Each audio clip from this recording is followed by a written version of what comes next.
second chapter that we have for your syllabus is titled as Accounting of a Non-Profit Concern.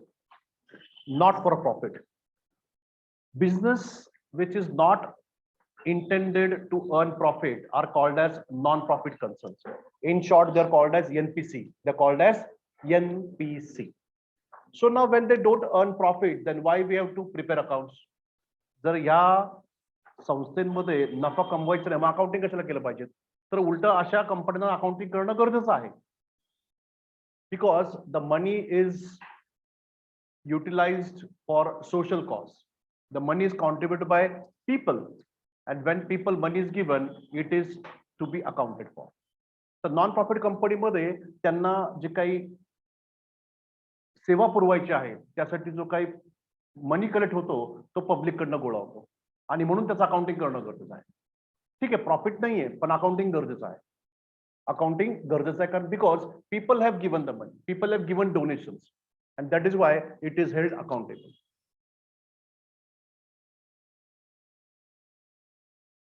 There are two types of organizations. One is trading, that is we have already seen in partnership final accounts.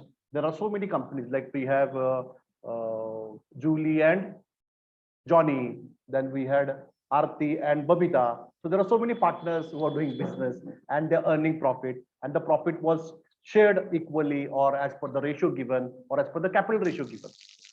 So the companies which are dealing in profits, form of profit, are what type of organization? Trading organization or profit making organization. The second is called as non-trading or non-profit organization. So trading organizations, business enterprises are mainly focusing to earn more and more profit. They're trying to earn more profit. They're engaged in the trading activities, that is buying and selling of goods or services. Like we have single trading concern, sole trading concern, proprietorship concern, then we have partnership is there, we have cooperative organizations and so on. And what we have seen recently is like the Zomato company, it's a public company. It's a public limited company because public has now given money in the way of shares, buying the shares, the company is now becoming a public limited company. So these companies are main functioning is for earning profit. But then at the same time, when we talk about these companies, then they want to earn profit. And for to earn profit, then they have to prepare final accounts. And the final accounts consist of, one is your trading account. And then what we have is profit loss account. And then what we have is a balance sheet. So balance sheet gives us a financial position. Like, can we pay our liabilities? Balance sheet आपण का बनवतो? तर financial position check करण्यासाठी. Financial position म्हणजे आपल्या बिझनेसमध्ये जी काय liability आहे, बँक लोन आहे, सन्ड्री क्रेडिटर्स आहे, बँक ओव्हरड्राफ्ट आहे, बिल्स पेबल आहे, पार्टनरचं लोन असेल, आउटस्टँडिंग एक्सपेन्स आहेत, हे पेमेंट करू शकतो की नाही त्या चेक करायला बॅलन्स शीट बनवणं गरजेचं आहे. And that is why we prepare balance sheet. Then we have profit loss account, so on. So this is all about a company which is running for profits. But then we're talking about not for profit organizations. So what is not for profit organization? Yesterday I've already given you examples. And the examples are Lok Pandya Blood Bank, Rotary Club, then we have Lions Club is there, then we have Sassoon Hospital is there. Okay, then we have many other organizations like UNICEF is there. They're also into social service organizations. Okay, so this all organizations are providing service to its people and to the society at large. I mean, like, they are focusing on more people, many people, not one or two people. My dear, Sassoon Hospital, Lok Pandya Blood Bank is not providing blood service only to 10-15 people. Whoever comes to their blood bank, if they have blood stock, they will give the blood. Yes or no? So they are trying to focus on all the needy people. So when we talk about non-profit organizations, they don't have limitations as to how many people they want to provide the service. We have seen about the Dagdu Shalbai Ganpati Trust. So they have a trust where they are providing n number of services by these people. The Dagdu Shalbai Ganpati Trust has got their own ambulance. They have got facilities, medical facilities. If any baby is not keeping well, and if they, the parents submit a proof that they are poor, they cannot afford, the Dagdu Shalbai Ganpati Trust can give check for the treatment also. It has happened. So this Dagdu Shalbai Ganpati Trust, Shirdi Devasthan, they are not focusing on particular 10-20 people. Whatever possible, they will provide service to all the people there, all people who are approaching for their services. So these non-trading concerns are in the form of schools, college, university, charitable hospitals, sports club, then unites, Chamber of Commerce, that is in Pune, we have Maratha Chamber of Commerce and Industry, MCCI. Not very far, in near our Bhosri Gavli Matha, we also have MCCI office over there, quality circle also. Then we have professional institutions like ICAI, like those who are pursuing your chartered accountancy course, the body is ICAI, Institute of Chartered Accountants of India. There is also non-profit company. There is also non-profit organization. Then we have trust is there, social welfare associations are there, religious concerns are there. So libraries are there. All these are the examples that are formed not to earn profit, to provide service to the society. That is the main intention, main objective. Now we'll go to the meaning of non-profit concern. So meaning of non-profit concern means what? A concern, an organization which is not for profit but providing service is a non-profit concern. And how they collect money? They collect money through subscriptions, like charging monthly 50 rupees, 100 rupees. If you join a library, my dear students, you have to pay 10 rupees, 20 rupees per month. So that 10, 20 rupees is very nominal, but that is the source of income for the library. Every month you pay, that is subscriptions. Then admission fees, donations, and given by the members or non-members also, or they receive subsidy from the government is the income for non-profit concern. So non-profit concern, income comes from, what is it? Mostly donations, then subscriptions, and then government grants. So these are the incomes for non-profit concern. That is the source of money they have. From that money, they are providing services to the organization. Features. The first important feature is not to earn profit. सगळ्यात पहिल्या या ठिकाणी feature काय non-profit कंपनीचा? नफा कमवणं हा अजिबात उद्दिष्ट नाही. Not for profit is first feature. Second feature is what? These concerns are formed to promote art, culture, education, sports, charity, health, etc. I remember I was going to Mumbai and very close to that Mantralaya, there is one office called as NCPA. It is called as NCPA. What is NCPA? National Center for Performing Arts. Those people who want to depict the culture of India, art, and at a very big scale, then you can showcase, you can broadcast your activities in that area. Very beautiful theater, big theater, that too in Mumbai by distance. तर मुंबईला मंत्रालयाजवळ या ठिकाणी NCP आहे, national centre for performing arts. तुम्ही Nehru art stadium ऐकलं असेल, Jahangir art gallery ऐकली असेल, बालगंधर्व ऐकलंय तुम्ही या ठिकाणी, ऐकलंय की बालगंधर्व? काय हे सगळं? ते त्यांना नफा कमवायचा नाही माझ्या दृष्टीने, पण तुमची जी आपल्या समाजामध्ये काही लोकांना जी कला आहे ती सादर करायची आहे ना, त्यासाठी नॉन प्रॉफिट कंपनी केली आहे. मग हेल्थ असेल, चॅरिटी असेल, स्पोर्ट्स असेल, शिक्षण असेल, तर हे प्रमोट करायचं आहे, हे सामान्य तळमळांच्या लोकांच्या पर्यंत पोहोचवायचं आहे. त्यासाठी ह्यांनी काय केलेली आहे, ही ऑर्गनायझेशन सेटअप केलेली आहे, तर आपण एनपीसी म्हणतो, नॉन प्रॉफिट. थर्ड पॉईंट काय? तर थर्ड पॉईंट महत्वाचा आहे की ह्या नॉन प्रॉफिट मध्ये जो काही थोडाफार प्रॉफिट होतो, ज्याला सरप्लस म्हणतात. काय म्हणतात? सरप्लस. तर हा सरप्लस काय प्रॉफिट शेअरिंग रेशो प्रमाणे कोणत्याही मेंबरला वाटत नाही. हा जो एक्स्ट्रा पैसा जो वर्षभरामध्ये पैसा कलेक्ट झालेला आहे एक्सपेन्सच्या वरती, तो पुन्हा कॅपिटल मध्ये ऍड होतो, कॅपिटल फंड मध्ये ऍड होतो. ते कुठल्याही जॉनी जुलीच्या कॅपिटलला ऍड होत नाही. तर ते पूर्ण नॉन प्रॉफिट कंपनीचं भांडवल आहे, कॅपिटल फंड आहे. त्या कॅपिटल फंड मध्ये जर एखाद्या वर्षी या नॉन प्रॉफिटने जर एक्स्ट्रा थोडाफार पैसा कमवला असेल, तर तो इन्कम नाहीये, ते सरप्लस आहे, आणि काय होणार, ते कॅपिटल फंड मध्ये ऍड होत जाणार, आणि ते कॅपिटल काय होणार, वाढत जाणार आहे. So they don't have dividend. It is prohibited, म्हणजे देऊ शकत नाही, कारण डिव्हिडंड कन्सेप्टच नाही त्यामध्ये, कारण प्रॉफिट नाहीये. डिव्हिडंड कधी येईल? जेव्हा प्रॉफिट असेल ना. What is dividend? Dividend is the part of distributed profit. जो प्रॉफिट नफा झालेला आहे, जो वाटतो आपण डिव्हिडंड लाभांश रूपाने, तो लाभांश कधी होईल? जर प्रॉफिट झाला तर. नाही तर प्रॉफिट कन्सेप्टच नाहीये, सरप्लस कन्सेप्ट आहे. काय कन्सेप्ट आहे? Surplus. So no profit, no dividend. So we cannot give dividend on in the NPC company. What is the fourth one? The management is done by elected members. It is governed by elected members. So this Rotary Club, Lions Club, or we talk about Dagdu Shalwai Ganpati Trust, we talk about Shani Devasthan, Shani Shingnapur, all this Shardi Devasthan. So they have a body of people. The members appoint a few members, and the members will hold the activities of that particular NPC company. So it is not managed by any managing director, chairman, or vice president. It is not done by that. So the people, members itself appoint the representative team and they manage the functions of that NPC. Then what is the fifth point? Yes, Omkar? This concerns prepare receipt payment account. So what we prepared in final accounts for partnership was trial balance. But here, what we prepare is receipt payment account. What is receipt payment account? So from 1st April to 31st of March, whatever money we have received will come on the receipt side. From 1st April to 31st of March, whatever money we have spent, maybe on buying furniture, maybe we are paying for the rent, maybe we are paying for the printing stationery, whatever money we have paid in that one financial year, that will reflect in the account called as receipt payment account. And from the receipt payment account, we will prepare an account that is called as income and expenditure account.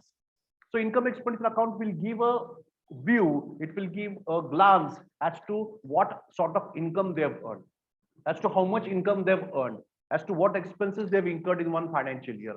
So income expenditure for you, it is somewhat like your profit and loss account. On the debit side, we will jot down all the expenses. On the credit side, whatever income is there, we will write on the credit side. It's almost similar. And then we have, lastly, we prepare a balance sheet. So what is there in this NPC? Sorry, what is not there in NPC is there is no trading account. There is no profit loss account. What is there? Income expenditure account. What is there? Income expenditure account. But balance sheet is common. Balance sheet is common for both the companies, profit making company and non-profit making company. Then sixth is very important. This capital, now there is no partner to bring capital. There is no partner to bring capital. Then how does this non-profit company collects capital? या non profit कंपनीमध्ये कुणीच या ठिकाणी partner नाहीये जो भांडवल आणत आहे. मग ह्या नॉन प्रॉफिट कंपनीचं भांडवल कसं काय या ठिकाणी कलेक्ट होतं? So capital is collected in the form of entrance fees. जर आपली लायब्ररी आहे, 100 मेंबर आहेत आणि प्रत्येक मेंबरला या ठिकाणी प्रवेश फी आपण 100 रुपये आकारलेली असेल तर 100 गुणिले 100 किती झाले? 10,000 झाले. अशा प्रवेश फी मधून, अशा इन्कम्स मधून, सरप्लस मधून काय होणार आहे? तुमचं कॅपिटल तयार होणार आहे. काय तयार होणार आहे? Capital. Next is we have legacies. What is लेगसीज?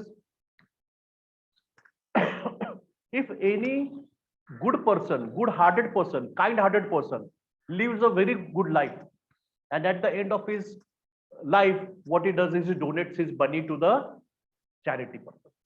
आपण पाहिलं पिक्चर मध्ये काय पाहतो या ठिकाणी? ते दादाजींनी काय केलेले आहे? मरत्या वेळी मृत्यूपत्रामध्ये लिहून ठेवलेलं आहे की माझी अर्धी प्रॉपर्टी माझ्या मुलीला, माझी बाकीची प्रॉपर्टी माझ्या मुलाला, त्यातली 10% प्रॉपर्टी त्या अनाथ आश्रम मध्ये या ठिकाणी करण्यात यावी, वळवण्यात यावी.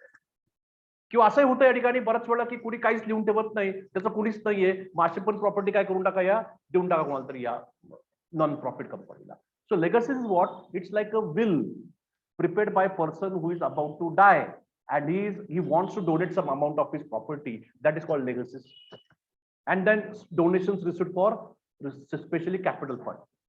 So people will give money, people will donate money to all these organizations, but then donate, they will specifically mention हे पैसे तुम्ही बिल्डिंग साठी वापरा, हे पैसे तुम्ही हॉस्पिटल मध्ये या ठिकाणी नवीन बेड बनवून घ्या, या हॉस्पिटलमध्ये ऑक्सिजनच्या सिलेंडरची कमी आहे, तुम्ही ऑक्सिजनचा प्लांट उभा करा, तुम्ही त्यासाठी आम्ही तुम्हाला 4-5 लाख रुपये देऊन टाकतो. असे दानशूर लोक आहेत आपल्या भारतात. मग ती जी अमाऊंट आलेली ती मित्र काय कॅपिटल फंडच आहे ना, काय ते कॅपिटल फंड आहे. तर एखाद्या हॉस्पिटलमध्ये आपण पाहिलंय मागच्या 5-6 महिन्यामध्ये ऑक्सिजनचा किती प्रॉब्लेम झाला बाय डिअर स्टुडंट्स. मग काय झालं? प्रत्येक हॉस्पिटल काय केल्या ठिकाणी, छोट्या मोठ्या जे काही मध्यम किंवा मोठे हॉस्पिटल आहेत त्यांनी स्वतःचं काय केल्या ठिकाणी ऑक्सिजन निर्मिती प्लांटच उभा केलेला आहे. Even government has done that. So such type of people will donate 50,000, 1 lakh, असं काही 50,000 रुपये कोणी डोनेट केलं, एक चांगली मोठी अमाऊंट तयार झाली की मग या हॉस्पिटलमध्ये काय करायचंय? ऑक्सिजन प्लांट उभा करायचा आहे. कळलंय का? So this is how the non profit company collects capital by way of donations, by way of surplus, by way of legacies. Get my point? So this is your features. Sir, Yes, please. honorarium म्हणजे काय? ऑनरियम म्हणजे या ठिकाणी doctor जो येतो ना एखाद्या हॉस्पिटलमध्ये चेक करायला, तो काय या ठिकाणी नोकरी करत नाही ना 9 ते 5 ची. मी जातो कॉलेजमध्ये जेव्हा शिकवायला गेस्ट लेक्चर म्हणून, तर मी काय करतो या ठिकाणी तासाला जातो, तासाला 500 रुपये, तासाला 200 रुपये, व्हॉट एव्हर, त्याला ऑनरियम म्हणतो आपण. काय म्हणतो? ऑनरियम. Yes. Now we are learning what is difference between non-profit company, profit-making company. First point is what? Profit. पहिला पॉइंट ऑफ डिफरन्स काय? प्रॉफिट. तर प्रॉफिट मेकिंग बिझनेस मध्ये प्रॉफिट हा हेतू आहेच आहे, पण नॉन प्रॉफिट मध्ये काय? Service. What is it? Service. Second point of difference काय? प्रॉफिट मेकिंग कंपनीमध्ये ट्रायल बॅलन्स बनवतात, बरोबर. नॉन प्रॉफिट मध्ये काय बनवतो आपण? Receipt payment account. कोणता account? Receipt payment account. Very good. नंतर मग अकाउंटिंग मध्ये काय काय? प्रॉफिट मेकिंग कंपनीमध्ये कोणते कोणते अकाउंट ओपन करतो आपण? Trading account, profit loss account आणि बॅलन्स शीट. पण इकडे काय बनवतो आपण या ठिकाणी? Receipt payment account, income expenditure आणि बॅलन्स शीट. Very good. तर नेट रिझल्ट, तर 1 वर्षामध्ये 1 एप्रिल ते 31 मार्च या पूर्ण 12 महिन्याच्या कालावधीमध्ये जी प्रॉफिट मेकिंग कंपनी आहे त्यांनी जर उत्पन्न जास्ती कमवलं आहे खर्चापेक्षा, तर आपण नफा म्हणतो. So the income over expenses or the income is more than expenses means what? We have earned profit. In profit company that is called as profit, but in non-profit that is called as surplus. त्याला काय म्हणतात? surplus. जर या ठिकाणी non profit कंपनीने थोडेफार पैसे extra जर थोडेफार कलेक्ट केले असतील खर्चापेक्षा जास्ती, मग ते सरप्लस आहे. पण यदा कदाचित त्या नॉन प्रॉफिट कंपनीमध्ये खर्च जास्त झालेला आहे, इन्कम कमी झालंय, म्हणजे काय झालंय? डेफिसिट. काय झालंय? डेफिसिट. तर इथं नेट प्रॉफिट, इकडे काय म्हणायचं? सरप्लस. इकडे नेट लॉस, तर इथं काय म्हणायचंय? डेफिसिट म्हणायचं आहे. Next fifth point of difference, what is that? Owners funds और कॅपिटल फंड. नॉन प्रॉफिट कंपनीमध्ये जो काही, सॉरी, प्रॉफिट मेकिंग कंपनीमध्ये जो कोणी पार्टनर आहे त्यांनी जे अमाऊंट इंट्रोड्यूस केली ते काय? कॅपिटल आहे, कारण त्याला पैसे कमवायचे, त्याला प्रॉफिट कमवायचं आहे. So the point of difference is owner funds includes owners investment that is capital plus reserve plus profits. तर या ठिकाणी ओनर्स फंड म्हणजे काय? तर तुमचं कॅपिटल, त्या कॅपिटलमध्ये रिझर्व्ह ऍड करा, त्या कॅपिटलमध्ये प्रॉफिट ऍड करा, म्हणजे काय मिळालं तुम्हाला या ठिकाणी? Owner's fund. ओनर्स फंड म्हणजे काय? त्या व्यवसायाचा मालक जो आहे त्याचं या ठिकाणी किती स्वतःचं प्रॉपर्टी आहे, स्वतःचं या ठिकाणी किती होल्डिंग आहे, स्वतःचा इंटरेस्ट किती आहे, ते काय? ओनर्स फंड आहे. ते कसं कॅल्क्युलेट होतं? Capital plus profit plus reserve is equal to owners fund. आता या नॉन प्रॉफिट कंपनीमध्ये कोणीच हे नाहीये, मालक नाहीये. नॉन प्रॉफिट मध्ये कोणी मालक आहे का? नाहीये. त्याच्यामुळे काय मग? कॅपिटल फंड आहे. मग ते कॅपिटल फंड मध्ये काय? त्या वर्षी जर एक्स्ट्रा अमाऊंट झाली असेल तर सरप्लस त्यामध्ये ऍड होईल, सबस्क्रिप्शन ऍड होतील, डोनेशन ऍड होईल, हे सगळं. आणि जेव्हा प्रत्येक वर्षी जो काही एक्स्ट्रा अमाऊंट आलेली आहे ती सरप्लस काय? प्रत्येक वर्षी कॅपिटल फंड मध्ये ऍड होत राहील. So this is the 5 point of difference between profit making company and non profit making company. आता या नॉन प्रॉफिट कंपनीमध्ये जर प्रॉफिट कमवायचं नाही तर अकाउंटिंग का करायचं मग? पहिलं कारण काय? To maintain proper control over monetary transaction. तर त्या नॉन प्रॉफिट कंपनीमध्ये ज्या दानशूर लोकांनी या ठिकाणी अमाऊंट दिलेली आहे आर्थिक स्वरूपामध्ये, त्या स्वरूपाची जी अमाऊंट आलेली आहे त्याच्यावरती लोक खर्चही करणार आहेत, बरोबर की नाही? मग खर्चावरती कंट्रोल पाहिजे की नाही? पैसा येतोय किती, पैसा खर्च किती करतोय ते जाऊ द्या. जर त्या ठिकाणी 100 रुपये खर्च करायला पाहिजे तर 100 रुपये खर्च करतो, तर 120 रुपये कशाला खर्च केलेला आहे? So that is one point that when we are receiving money from the donations, we have to proper maintain account because we are responsible for that. Mic बंद करा कोणाचा ऑन आहे. Next, second, to know the sources of income and heads of expenditure. So non profit कंपनीमध्ये आपण income कुठून कमवतोय? Income म्हणजे काय? आपलं डोनेशन मिळतंय का? सबस्क्रिप्शन मध्ये पैसे मिळतात का? ऍडमिशन फी बद्दल मिळतंय का? एंटर फी बद्दल मिळतंय का? हे सगळं चेक केलं पाहिजे की नाही? आणि म्हणून त्यासाठी आपल्याला अकाउंटिंग करणं गरजेचं आहे. सो नॉन प्रॉफिट जरी प्रॉफिट कमवत नाही तरी अकाउंटिंग करायचं, कारण का? आपल्याला कंट्रोल पाहिजे कशावरती? आर्थिक व्यवहारांवरती. आणि दुसरं काय ठिकाणी? To know the sources of incomes and heads of expenditure. एखादी शाळा आहे, एखादं हॉस्पिटल आहे नॉन प्रॉफिटचं, तर त्यांच्या हॉस्पिटलमध्ये किंवा शाळेमध्ये प्रमुख खर्च कोणता आहे? शिक्षकांचा पगार आहे का? लाईट बिल आहे का? हॉस्पिटलमध्ये सगळ्यात जास्त खर्च कशाचा आहे? औषधांचा आहे का? मग पेशंटच्या जेवणाचा आहे का? त्या ठिकाणी हॉस्पिटलच्या स्टाफवरती आपण खर्च करतोय का? याचाही अभ्यास केला पाहिजे. For that purpose we have to write the accounts. Third point is what? To comply with the, या ठिकाणी मग जर तुम्ही नॉन प्रॉफिट कंपनी बनवताय तर तुम्हाला या ठिकाणी चॅरिटी कमिशनरचं काय आहे? तुम्हाला त्यांचे रूल्स फॉलो करावे लागतील. धर्मदायी म्हणतात आपण त्याला. तर नॉन प्रॉफिट कंपनी म्हणून तुम्ही काही करता चालणार नाही. गव्हर्नमेंटचं खूप जास्त लक्ष तुमच्याकडे. मग गव्हर्नमेंटच्या रूल्स प्रमाणे तुम्हाला या ठिकाणी जरी नॉन प्रॉफिट कंपनी आहे, वर्षाला अकाउंट सबमिट करायचं आहे. तुमच्या त्या वर्षभरामध्ये कोण सेक्रेटरी होतं, कोण खजिनदार होतं, कोण चेअरमॅन होतं, तुम्ही काय मीटिंग कंडक्ट केल्यात, तुम्ही कोणत्या पर्टिक्युलर व्यक्तीसाठी काही आजारासाठी काही मदत केली का, कशी मदत केलेली आहे, नक्की तो आजारी होता का, लोकांचे पैसे जे आले आहेत ऍक्च्युली किती पैसे आले होते, तुम्ही काय पैसे वेगळे ठेवलेत का, याचा हिशोब ठेवायला पाहिजे की नाही. आणि हे सगळं कोण बघतं, चॅरिटी कमिशनर. कोण बघतं, चॅरिटी कमिशनर. मग चॅरिटी कमिशनरच्या नियमाप्रमाणे ही तुम्हाला या ठिकाणी नॉन प्रॉफिट जरी कंपनी असेल तर अकाउंटिंग करणं गरजेचं आहे. So we have to maintain account because we are coming under the trust, we are coming under the Mumbai cooperative society. चौथा पॉईंट काय, so in particular period starting from 1st April to 31st of March, what is the extra money we have earned. या ठिकाणी आपण extra काही पैसे कमवलेत का, आला लक्षामध्ये हॉस्पिटलमध्ये जे आपण पेशंटकडनं थोडेफार बिल चार्ज केले, त्यातला औषधाचा खर्च मायनस करा, त्या नर्सचा पगार मायनस करा, डॉक्टरचा पगार मायनस करा, त्यात काय सरप्लस पाहिलंय का, तर त्या हॉस्पिटलमध्ये स्कूलमध्ये सरप्लस किंवा डेफिसिट आहे किंवा नाही ते जाणून घेण्यासाठी अकाउंट करावंच लागेल तुम्हाला. पाचवा पॉईंट काय, to know the net worth of the concern as on particular day. तर त्या पर्टिक्युलर हॉस्पिटलचं शाळेचं ऍसेट्स किती आहेत, त्याचं कॅपिटल फंड किती आहे, त्या कॅपिटल फंड मध्ये डोनेशन्स किती आहेत हे पण फाइंड आउट केलं पाहिजे की नाही, आणि म्हणून अकाउंटिंग करणं गरजेचं आहे. शेवटचा पॉईंट काय, खूप महत्वाचा आहे, to avoid malpractices and misappropriation. Malpractice आणि मिस अप्रोप्रिएशन म्हणजे काय, तर त्या नॉन प्रॉफिट कंपनीमध्ये जो कोणी अकाउंटंट आहे, जो कोणी परचेसचा व्यक्ती आहे त्यांनी फ्रॉड करू नये, तरी पैशाची या ठिकाणी चुकीच्या कामासाठी वापर करू नये, त्याच्यावरती नियंत्रण ठेवावं, आणि म्हणून अकाउंटिंग करणं गरजेचं आहे. कारण पैसा कोणाचा आहे, पब्लिकचा आहे. So public money, then you are more accountable. If it is public money, then you are more accountable. If it is my own money, then I cannot give anything to you because that is my own money. मला माझे पैसे दिसतो कशा लोकांना सांगायचं आहे, तर माझा पैसा आहे. But when I am running a show with the help of many people, then I have to show the accounts because I am not doing profit business. So non-profit company has to maintain for all these reasons. Number one is that we want to have a control over money transactions. We want to know the net worth. We want to know the surplus. We want to know the deficit. We want to know because we have to follow the income tax rules. For that purpose, we have to maintain all the accounts in the non-profit concern. Yes. So what is the receipt payment account? तर या non profit कंपनीमध्ये receipt payment account म्हणजे काय, तर 1 April ते 31 मार्च या 12 महिन्यामध्ये तुमच्याकडे जे पैसे आलेले आहेत त्याची कुठल्या बाजूला एंट्री होईल, तुमची कुठल्या साईडला, येस, तर हे रिसीट पेमेंट अकाउंट आहे माय डियर.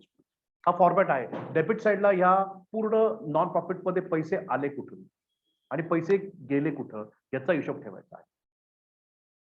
ते कोणतं अकाउंट आहे, रिसीट पेमेंट अकाउंट आहे. Let's see the format. आता या ठिकाणी features of receipt payment account. सगळ्यात पहिलं अकाउंट आहे म्हणजे डेबिट क्रेडिट आहे.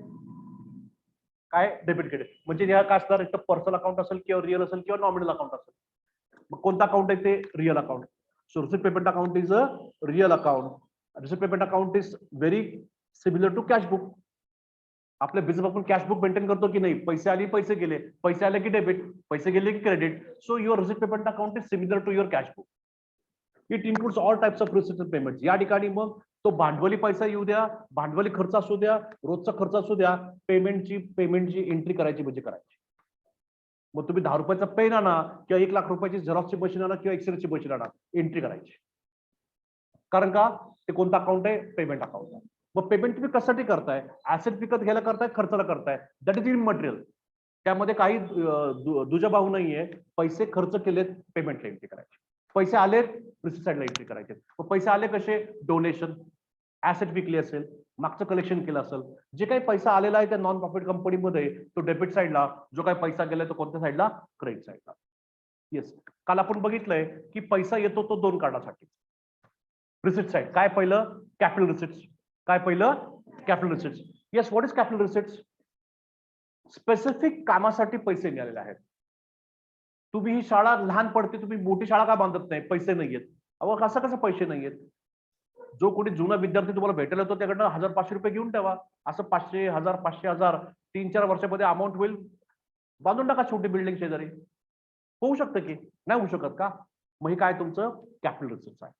So you have received specifically for particular बिल्डिंगसाठी काही पैसे मिळालेत, हे काय तुमची भांडवली रिसीट आहे, capital receipts. So the money that the NPC has received for purchasing a new asset or considering a new asset is called as capital receipts. तर या ठिकाणी हॉस्पिटलमध्ये मशीन घ्यायची आहे, एक्सरेची, सिटी स्कॅनची मशीन घ्यायची आहे, त्यासाठी ज्या लोकांनी पैसे दिलेत ते काय तुमचं कॅपिटल रिसीट. ते काय तुमचं कॅपिटल रिसीट. येत्या का लक्षामध्ये? शाळेमध्ये कम्प्युटर लॅब ओपन करायचे आहे, कम्प्युटर लागणार आहेत, 20-25 कम्प्युटर लागणार आहेत, मी एकटा 20 कम्प्युटर देऊ शकत नाही, माझ्याकडे 500 रुपये हे घ्या.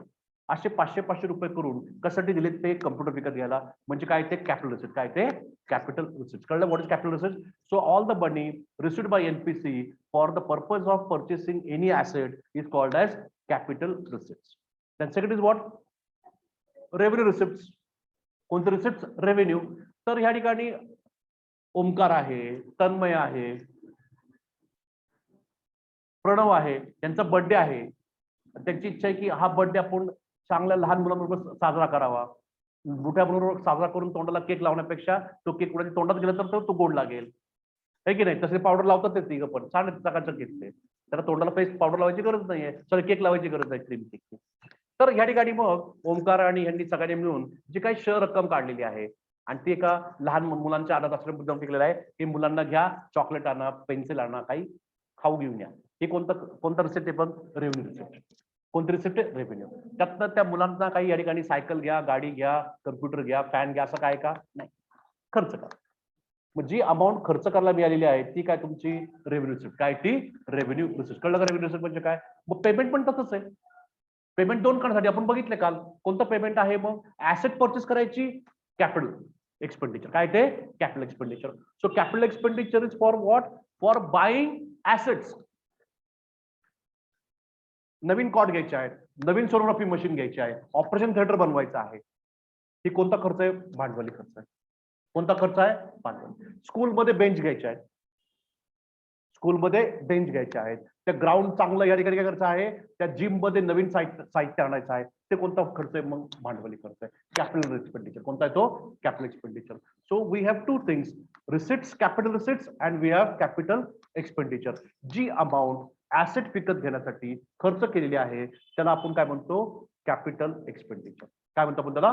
Capital expenditure. What is revenue expenditure? The expenses which are paid very frequently. वारंवार आपण तो खर्च करतो. भाडं प्रत्येक महिन्याला, पगार प्रत्येक महिन्याला, प्रत्येक महिन्याला व्याज, प्रत्येक महिन्याला प्रिंटिंग स्टेशनरी, प्रत्येक महिन्याला टेलिफोनचं बिल, प्रत्येक महिन्याला इंटरनेटचं बिल द्यावं लागेल की नाही, प्रत्येक 2 महिन्यांनी ते ग्राउंडचं क्लीन करावं लागेल, त्याचा खर्च. जो खर्च आपण पुन्हा पुन्हा या ठिकाणी इन्कर करतो, त्यातनं विशेष असं काही वस्तू तयार होत नाही, ऍसेट तयार होत नाही, तो कोणता खर्च आहे? तुमचा रेव्हेन्यू एक्सपेंडिचर. कोणता खर्च आहे? Revenue expenditure. कळलं का? Revenue expenditure. त्यामध्ये एक्झाम्पल काय? सॅलरी आहे, टॅक्सेस थोडी, इन्शुरन्स आहे, प्रीमियम आहे, प्रिंटिंग स्टेशनरी आहे, रेंट आहे. हे सगळे काय? तुमचे कॉमन एक्झाम्पल आहे. काय तुमचे हे कॉमन एक्झाम्पल? कोणते example? Revenue expenditure. Revenue expenditure म्हणजे तो खर्च जो आपण पुन्हा पुन्हा या ठिकाणी इन्कर करतो. रेंट आहे, पगार आहे, टेलिफोन बिल आहे, न्यूजपेपर आहेत, शाळेमध्ये या ठिकाणी काय? मग तुमचं स्टेशनरी तुम्हाला लागते, तुमचे आन्सर पेपर लिहून द्यावं लागतं की नाही आम्हाला, मग ते काय? कोणता खर्च आहे? Revenue expenditure. कोणता खर्च आहे? Revenue expenditure. हा, आपण एवढं कुठं खर्च असतो? रोज थोडी टॅक्स भरत असतो. हा वर्षाची गोष्ट आहे ना, आपण शॉर्ट टर्म पिरियडचा खर्च करतो. ठीक आहे बाबा, टॅक्स भरून टाकू. ती काय सांगाल पोलिसांना, इन्कम टॅक्स वाल्यांना, माझे दाट पडत. ठीक आहे, टॅक्स पण खर्च आहे. ओके, येस, कळलं. Capital expenditure, revenue expenditure. Very good. आता काय? डिफर्ड रेव्हेन्यू एक्सपेंडिचर आपल्या याच्यामध्ये येत नाही, नॉन प्रॉफिट मध्ये. यांनी का टाकलं मला कळत नाहीये. टाकायचं होतं फायनल अकाउंट मध्ये, टाकलं इथं. Advertisement for 3 years. आठवत आहे का? काय? येस. आता हे तुमचं कोणतं अकाउंट आहे सांगा स्पेसिफिक. तर या ठिकाणी पैशाची काय झालेली आहे? This is we are receiving the money. या ठिकाणी पैसे येत आहे, इथं पैसे आपण काय करतोय? पेमेंट करतोय. हे चुकलं इथं, प्रिंटिंग मिस्टेक. इथे करा, पेमेंट करा. पेमेंटला पेमेंट चुकलं, प्रिंटिंग मिस्टेक आहे. किती? Page number 68. पेज नंबर 68 ला डेबिट साइड रिसिप्ट बरोबर आहे, पण या ठिकाणी क्रेडिट साइडला काय पाहिजे? पेमेंट्स पाहिजे.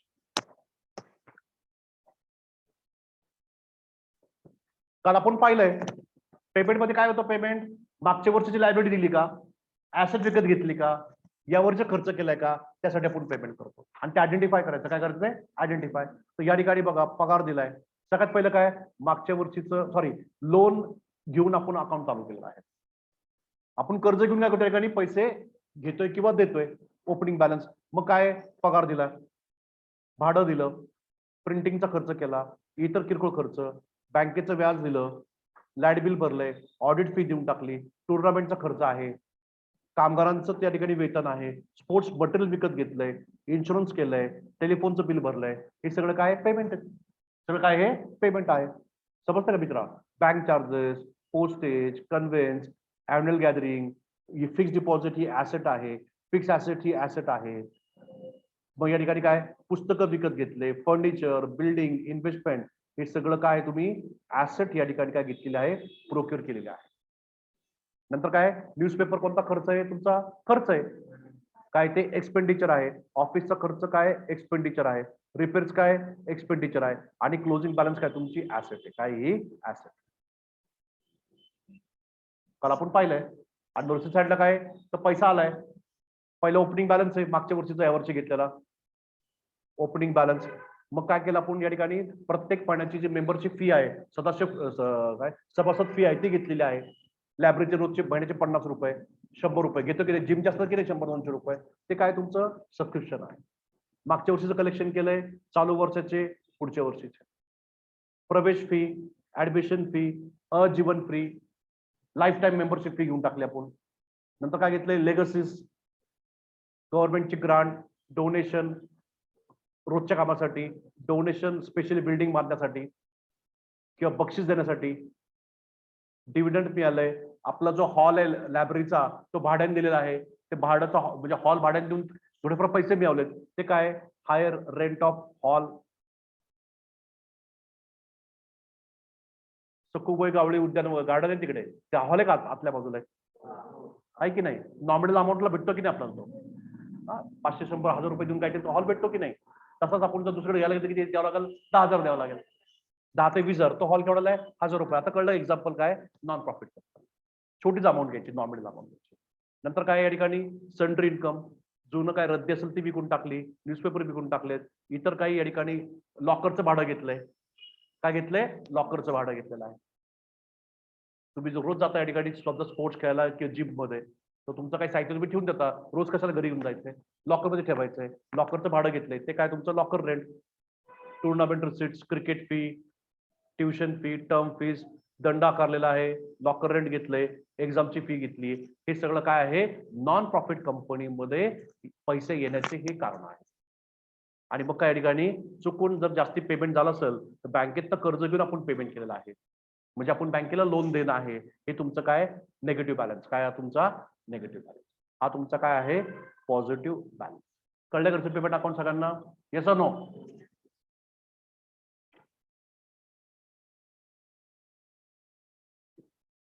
आज एवढंच. Okay students.